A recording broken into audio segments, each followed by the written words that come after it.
পায়ের পাতার সাথে এভাবে থেরাবেন বেঁধে এক হাত দিয়ে এটাকে এভাবে ফিক্সড করে জোরে ধরে রেখে সোজা করে প্রথমে আমরা এভাবে পা উঠাবো।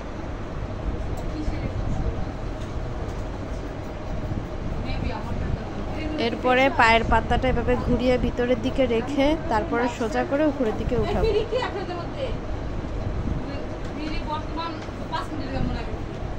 এবং এরপরে এইভাবে বাইরের দিকে ঘুরিয়ে তারপরে সোজা করে উঠাবো।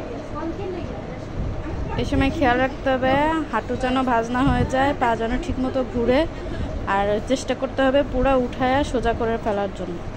আর এটা করতে হবে ঠিক বেডে এভাবে পা ঝুলাইয়া বা চেয়ারে উঁচু চেয়ারে পা ঝুলিয়ে করতে হবে। এরপরে আমরা এভাবে ফিক্সড করে রেখে পাটাকে হাঁটু সহ ভিতরের দিকে নিয়ে আসবো।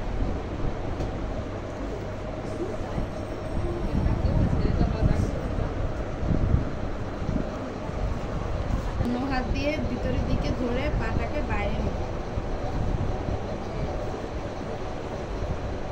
কি করব, এরপরে আমরা এভাবে থেরাবেনটাকে দিয়ে এভাবে হাঁটু বরাবর বা হাঁটুর নিচে এভাবে বেঁধে